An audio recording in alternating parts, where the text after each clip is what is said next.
नमस्कार, मी अरुण आणि आपण पाहत आहात 7 स्टार न्यूज। महाराष्ट्र शासनाने मुख्यमंत्री देवेंद्र फडणवीस यांच्या नेतृत्वाखाली राबवलेल्या जनहिताच्या विविध योजनांमुळे शेतकरी, महिला आणि सर्वसामान्य नागरिकांना मोठा दिलासा मिळाला असून राज्य सरकारने घेतलेल्या लोकाभिमुख निर्णयाबद्दल मुख्यमंत्री देवेंद्र फडणवीस यांचे मनपूर्वक आभार व्यक्त करण्यासाठी भाजपाचे नेते संग्रामसिंह देशमुख यांनी पत्रकार परिषद घेतली।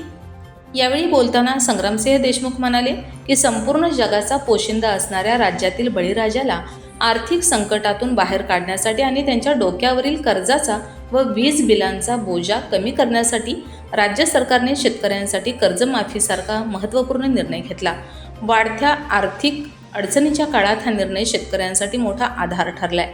तसेच वीज बिल माफीमुळे लाखो ग्राहकांना दिलासा मिळाला असून शासनाने सर्वसामान्यांच्या हिताला प्राधान्य दिल्याचे पुन्हा एकदा सिद्ध केलंय। महिलांच्या आर्थिक सक्षमीकरणासाठी सुरू करण्यात आलेली लाडकी बहीण योजना ही राज्यातील महिलांसाठी अत्यंत महत्त्वाची योजना ठरली असून महिलांना शेतजमिनीच्या सातबारावरती आणून खऱ्या अर्थाने महिलांना सन्मानबरोबर आर्थिक बळ या योजनेमुळे मिळाले असून महिलांच्या सन्मानासोबतच त्यांच्या स्वावलंबनालाही चालना मिळत असल्याचं देशमुख यांनी सांगितलं। देशमुख पुढे म्हणाले की ताकारी आणि टेंबू सिंचन योजनांना वेळेवर पाणी सोडण्याचा निर्णय हा शेतकरी हिताचा असून त्यामुळे परिसरातील शेतीला मोठा लाभ झालाय। पाण्याची उपलब्धता वाढल्याने उत्पादन क्षमतेत वाढ होण्यास मदत झाली असून शेतकऱ्यांचा आत्मविश्वास देखील वाढलाय। फडणवीस सरकारने शेतकरी, महिला, युवक आणि सर्वसामान्य नागरिकांच्या हितासाठी सातत्याने निर्णय घेतलेत। लोककल्याणाला केंद्रस्थानी ठेवून राज्याच्या विकासाला गती देण्याचं काम हे सरकार करत आहे। अशा जनहिताच्या निर्णयामुळे राज्यातील जनतेचा शासनावरील विश्वास अधिक दृढ झालाय, असे संग्रामसिंह देशमुख यांनी सांगितलं। या पत्रकार परिषदेला भाजपाचे माजी जिल्हाध्यक्ष राजाराम गरुड, डोंगराई दूध संघाचे चेअरमन विश्वतेज देशमुख, किसान मोर्चाचे सांगली जिल्हाध्यक्ष विशाल मोहिते, तालुकाध्यक्ष विकास सूर्यवंशी, शहराध्यक्ष संदीप गायकवाड, मजूर फेडरेशन संचालक संजय गोंदिल, माजी सरपंच डॉक्टर सतीश जाधव यांच्यासह मान्यवर उपस्थित होते। महाराष्ट्र राज्याचे लोकप्रिय मुख्यमंत्री आपणा सर्वांचे एक कणखर नेतृत्व म्हणून ज्यांनी महाराष्ट्रामध्ये जास्त काळचा मुख्यमंत्री म्हणून ज्यांची यादीमध्ये अलीकडंच नोंद झाली असे राज्याचे मुख्यमंत्री आदरणीय देवेंद्रजी फडणवीस साहेब यांच्या प्रयत्नातून विशेषतः महाराष्ट्रातल्या शेतकऱ्यांना पुन्हा एकदा भक्कमपणे उभा करण्याचा प्रयत्न राज्य सरकारच्या वतीने जो झाला त्याच्यासाठीची आपल्या ह्या पलूस कडेगाव विधानसभा मतदारसंघाच्या तमाम शेतकरी बांधव आणि आपण सर्वजण यांच्या वतीनं त्यांचं अभिनंदन करावं, त्यांचे आभार मानावेत। या निमित्तानं आजची ही पत्रकार परिषद आपण या ठिकाणी आयोजित केलेली आहे।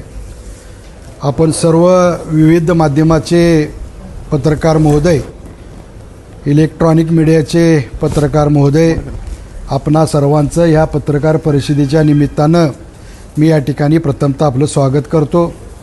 या पत्रकार परिषदेच्या निमित्तानं या ठिकाणी उपस्थित प्रदेशाचे सदस्य, आमच्या गावचे सुपुत्र राजाराम भाऊ गरुड, सांगली जिल्हा किसान मोर्चाचे अध्यक्ष, ज्यांनी अत्यंत शेतकऱ्यांच्या संबंधीचं या जिल्ह्यामध्ये प्रभावीपणे भारतीय जनता पार्टीच्या वतीनं कामकाज सुरू ठेवलं आहे, असे आदरणीय ॲडव्होकेट विशालजी मोहिते, आपल्या मंडळाचे अध्यक्ष या ठिकाणी आवर्जून उपस्थित आहेत ते आदरणीय आमचे सहकारी विकासजी सूर्यवंशी।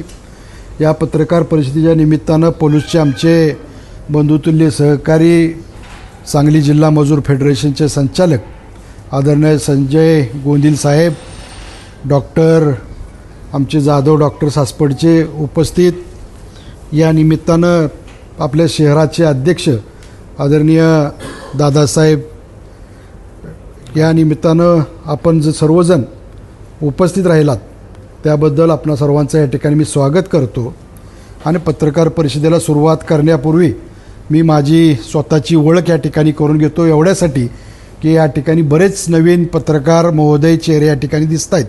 ते कोणत्या दैनिकाचे कोणतं कामकाज करतायत त्यांची ओळख व्हावी या निमित्ताने एक 2 मिनिटाची ओळख परेड आपण एक ठिकाणी ठेवू. मी संग्राम संपतराव देशमुख. मी राजाराम गरुड, माजी जिल्हाध्यक्ष भाजप सांगली जिल्हा. ॲडव्होकेट विशाल मोहिते, जिल्हाध्यक्ष भाजपा किसान मोर्चा सांगली. नमस्कार, मी विकास सूर्यवंशी, कडेगाव तालुका भाजपा अध्यक्ष. नमस्कार, मी संदीप गायकवाड, कडेगाव शहराध्यक्ष.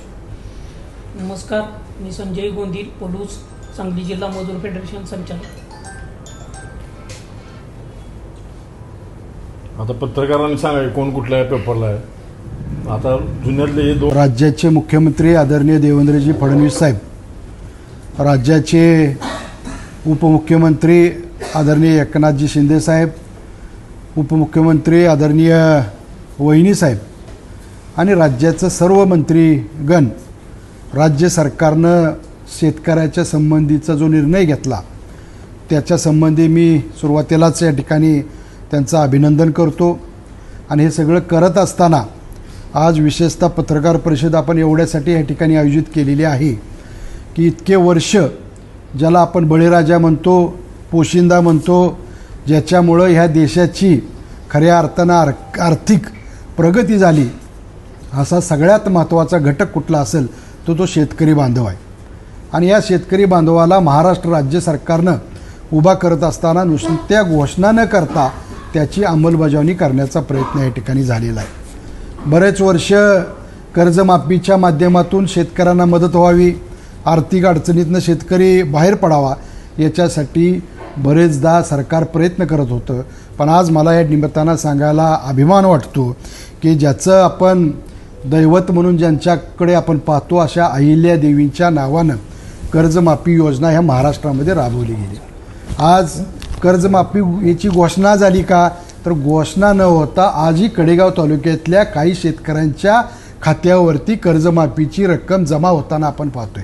आणि म्हणून या निमित्तानं मी राज्य सरकारचं, मुख्यमंत्री महोदयांचा मनापासून या ठिकाणी भारतीय जनता पार्टीचा कार्यकर्ता म्हणून मी मनापासून या ठिकाणी अभिनंदन करतो.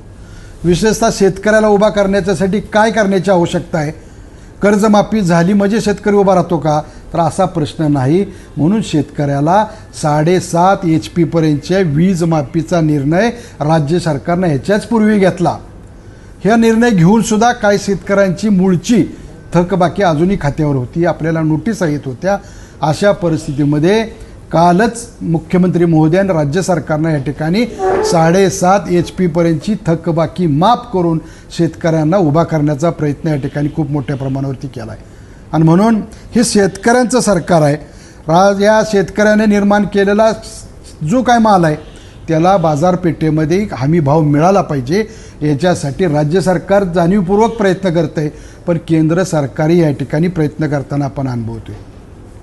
आजपर्यंत शेतकरी कोणाला समजला का, हा जर प्रश्न आपण आपल्याला जर विचारला तर आपल्या लक्षात येईल शेतकरी, सातबारा, खातेदार याच्यासोबत त्यांच्या कुटुंबामध्ये खऱ्या अर्थानं जी सौभाग्यकांक्षिणी किंवा ती सोबत आहे, जिच्यामुळं आपला प्रपंच नेटका होतो, तिलासुद्धा सातबारावर आणण्याचा महसूल विभाग, विशेषतः चंद्रशेखर बावनकुळे साहेब असतील आणि राज्य सरकार असेल, यांनी निर्णय घेतला. आज आपली कुटुंबातली माय माऊली सातबाऱ्यावर आपल्याला बघायला मिळते. घरकुलाचे प्रश्न असतील, शेतकऱ्यांच्या सातबाऱ्यावरच्या अडचणी असतील, अलीकडच्या काळामध्ये हाही निर्णय येण्याची शक्यता आहे की इथून पुढच्या काळामध्ये शेतकऱ्यांचा देवाणघेवाणीचा शेतीचा व्यवहार होणार असेल तर तो प्रथमतः मोजणी करा, त्याचं क्षेत्र फिक्स करा आणि मग त्याचा कागद व्हावा. हे सांगण्याचं तात्पर्य असं की राज्य सरकारनं काय काम करावं, तर हे काम केलं पाहिजे. आज आपण तहसील कार्यालयामध्ये, प्रांत ऑफिसला आपण गेलात तर हजारो शेतकऱ्यांचा अक्षरशः लोंढा पाहायला मिळतो. काय माझी आज तारीख आहे, काय माझ्या भाऊबंदकीत आम्हाला हक्क सोड मिळाला नाही, काय शेतीमध्ये अतिक्रमण झाले, रस्ता नाही, असे कित्येक वर्ष प्रश्न पडून आहेत. पण कुठल्याही सरकारला हे समजलं नाही, किंवा कुठल्याही नेतृत्वाला हे कळालं नाही की असे प्रश्न राज्य. कलाकार मानधनसारखे कलाकार कित्येक कुटुंब आपल्या भागात आहेत, कित्येक कुटुंब आहेत. 5,000 रुपये पेन्शन मिळायला लागली सरकारकडून. आज योगायोगानं आषाढी एकादशी, त्याच्या पण माझ्याकडून तुम्हाला मनापासून हार्दिक शुभेच्छा. पण एकादशीच्या निमित्तानं रजिस्टर असणाऱ्या आमच्या सगळ्या जेवढ्या वारकरी त्या ठिकाणी जातात, संप्रदायी मंडळी त्या ठिकाणी जातात, त्या सगळ्या लोकांना नुसत्या विम्याचं कवच नाही तर त्यांनासुद्धा आर्थिक मदत करण्याची भूमिका राज्य सरकारने घेतली. इतिहासामध्ये पहिल्यांदा इतकी चांगली सेवा पंढरीमध्ये आपल्याला सगळ्यांना बघायला मिळते. हे सगळं राज्य सरकार अध्यात्माला मानणारं, वास्तविक जनतेच्या प्रश्नाला मानणारं सरकार आहे आणि त्यामुळे विशेषतः हे अभिमानास पात्र आहेत. म्हणून मी पुन्हा एकदा त्यांचं अभिनंदन करतो. धन्यवाद. आदरणीय लाडके मुख्यमंत्री, महाराष्ट्राचा जाणता राजा देवाभाऊ यांनी महाराष्ट्रातल्या सर्व शेतकऱ्यासाठी कर्जमाफीची घोषणा केली आणि या घोषणेबद्दल प्रत्यक्षात 2 वेळा याच मुख्यमंत्र्याच्या काळात कर्जमाफी झाली. 2014ला सुद्धा देवाभाऊच्याच काळात झाली आणि आत्तासुद्धा देवाभाऊने जी कर्जमाफी शेतकऱ्यासाठी केली.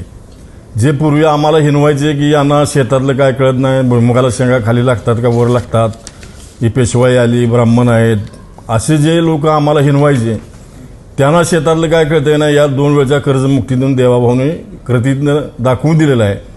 नरेंद्र मोदींनी या देशातल्या शेतकऱ्यासाठी PM किसान योजना आणली. डायरेक्ट शेतकऱ्यांच्या खात्यावर पैसे, कुठलाही मधी दलाल न ठेवता डायरेक्ट शेतकऱ्यांना जवळजवळ 10-12 वर्षे झाली डायरेक्ट मोदी या केंद्रातून पैसे पाठवतात. त्यामुळं बळीराजा सुखी तर हा देश सुखी. आणि या देशाचा आर्थिक कणा, या आपला देश हा 80% शेतीप्रधान देश आहे आणि सर्व बाजूनी सुजलाम सुफलाम अशा परिस्थितीतला देश असताना या देशातल्या काबाड कष्ट करणाऱ्या शेतकऱ्याच्या घामाला योग्य दाम मिळाला पाहिजे. म्हणून शेतकऱ्याला कृषी उत्पन्न बाजार समितीच्या बाहेर सुद्धा माल विकता यावा यासाठी सुद्धा या मुख्यमंत्र्यांनी अनेक निर्णय घेतले. प्रत्येक तालुक्याला शेतकऱ्याच्या मालाला भाव मिळावा म्हणून पूर्वी 2-2, 3-3, 4-4 तालुक्यात एक कृषी उत्पन्न बाजार समिती असायची. आता प्रत्येक तालुक्याला स्वतंत्र कृषी उत्पन्न बाजार समिती मुख्यमंत्री बाजार योजनेअंतर्गत या मुख्यमंत्र्यांनी मंजूर केलेल्या आहेत. त्यामुळे ज्या त्या तालुक्यातल्या शेतकऱ्याच्या शेतमालाला भाव त्याच कृषी उत्पन्न बाजार समितीत मिळाला पाहिजे. त्याला कुठं कोल्हापूरला, कराडला, सांगलीला, मिरजेला न जाता आपल्या शेतात पिकवलेला माल आपल्याच तालुक्यातल्या कृषी उत्पन्न बाजार समितीत विकता आला पाहिजे. अशा पद्धतीचे धोरण या मुख्यमंत्र्यांनी घेतलेलं आहे. अनेक लोकप्रिय निर्णय या मुख्यमंत्र्यांच्या काळात झाले. 20 वर्षे रखडलेला मुंबई पुणे कनेक्टिंग लिंक ज्या पृथ्वीराज चव्हाणांनी 10 वेळा तो प्रस्ताव नाकारला, तो प्रस्ताव पूर्ण केला आणि किरकोळ दरड कोसळली तर म्हणजे मी हा प्रस्ताव अनेक तांत्रिक कारणामुळे नाकारलेला होता असं पृथ्वीराज चव्हाणांनी सांगितलं. पण तुम्हाला विकासच करायचा नव्हता या देशाचा, तुम्हाला जनतेला विकासाकडेच न्यायचं नव्हतं म्हणून तुम्ही येईल ती फाईल रिजेक्ट करत गेला आणि या मुख्यमंत्र्याच्या काळात हा मुंबई पुणे कनेक्टिंग लिंक झाला. मुंबईत अनेक ठिकाणी मोठ्या प्रमाणात मेट्रोची सुविधा उपलब्ध झाली, मेट्रो धावू लागली, पुण्यात मेट्रो धावायला लागली.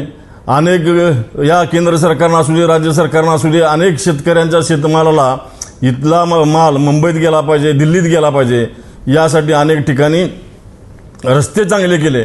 आता या राज्याचे महसूल मंत्री आदरणीय बावनकुळे साहेब यांनी सुद्धा अनेक पानंद रस्त्यांना मंजूर दिलेली आहे की शेतकऱ्याच्या शेतातला ऊस असू दे, भाजीपाला असू दे, हा सगळा त्याला बाहेर रस्त्यावर आणायचा असेल तर अंतर्गत रस्ते, शेतात जाणारे पानंद रस्ते नसतात, अरुंद रस्ते असतात आणि तिथून शेतकऱ्याला आपला माल बाहेर काढणं अवघड जातं. म्हणून पानंद रस्त्यासारखा मोठा निर्णय या राज्याच्या महसूल मंत्र्यांनी घेतला.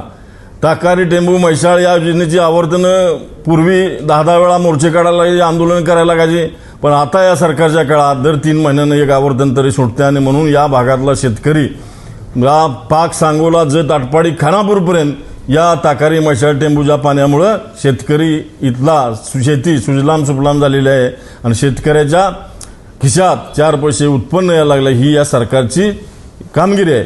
या सरकारनं पूर्वी 5 HP लाईटचं बिल शेतकऱ्यासाठी माफ केलेलं होतं. लोकांचा असा शेतकऱ्यांचा लागला लोकप्रतिनिधींचा की काय लोकांच्या 7.5 HP मोटर आहेत आणि 5 HP पर्यंत तुम्ही लाईट बिल माफ केले तर 7.5 HP सुद्धा लाईट बिल माफ झालं पाहिजे. म्हणून हा निर्णय सुद्धा मुख्यमंत्र्यांनी मागच्या मंत्रिमंडळाच्या बैठकीत मंजूर केला आणि शेतकऱ्याचं 7.5 HP पर्यंतचं बिल सुद्धा या सरकारनं माफ केले. या कर्जमाफीबद्दल परवाच मुंबईत भारतीय जनता पार्टी किसान मोर्चा महाराष्ट्र प्रदेशाच्या वतीनं यशवंतराव चव्हाणच्या हॉलमध्ये मोठ्या प्रमाणात महाराष्ट्रातल्या किसान मोर्चाच्या सगळ्या शेतकऱ्यांनी मुख्यमंत्र्यांचा मोठा सत्कार केलेला आहे. याच पद्धतीनं कर्जमुक्ती केली म्हणून आता आमचे जिल्ह्याचे अध्यक्ष किसान मोर्चे याही आपल्या सांगली जिल्ह्यात एक 10-20 हजार शेतकऱ्यांना ज्यांना लाभ झाला आहे, प्रत्यक्षात कर्जमाफीचा लाभ झाला आहे, अशा सगळ्या लाभार्थ्यांना, PM किसान योजनेचा ज्या शेतकऱ्यांना लाभ झाला आहे अशा सगळ्या लाभार्थ्यांना एकत्र करून एक 20,000 शेतकरी एकत्र करून आदरणीय माननीय मुख्यमंत्री देवाभाऊंना इथं बोलवून त्यांचाही सत्कार या किसान मोर्चाच्या वतीनं, सांगली जिल्ह्याच्या वतीनं आम्ही करणार आहोत. म्हणून हे ऐतिहासिक पाऊल उचललेलं कर्जमुक्तीचं आहे. कर्जमुक्तीचा लढा हा अनेक वर्षापासून शेतकरी संघटना असू दे, वेगवेगळ्या संघटना असू दे, शेतकऱ्यासाठी रस्त्यावरून अनेक प्रकारचे आंदोलन करत होते. परंतु प्रत्यक्षात बळीराजाला न्याय देणारं हे सरकार आहे. आदरणीय देवाभाऊंनी या शेतकऱ्याला महाराष्ट्राला आनंदी केलेला आहे. आज आषाढी एकादशी आहे. आषाढी एकादशीच्या निमित्तानं मगाशी संग्रामभाऊ सांगितलं, सगळ्या वारकऱ्यांना सुद्धा विम्याचं संरक्षण दिलेलं आहे. अनेक लोकांना अनुदान दिले, दिव्यांगासाठी स्वतंत्र मंत्रालय काढले, अशा अनेक कल्याणकारी योजना या मुख्यमंत्र्यांच्या काळात झालेल्या आहेत. म्हणून आदरणीय महाराष्ट्राचे मुख्यमंत्री देवाभाऊ हेच ज्यांना जाणता राजा म्हणत होते, तो जाणता राजा नेमता झाला आणि आत्ता सलग जास्तीत जास्त रेकॉर्ड मुख्यमंत्री पदाचं केल्यामुळं हा देवाभाऊ म्हणजे महाराष्ट्राचा शेतकऱ्याचा जाणता राजा आहे असं म्हणतो आणि माझ्या वाणीला विराम देतो.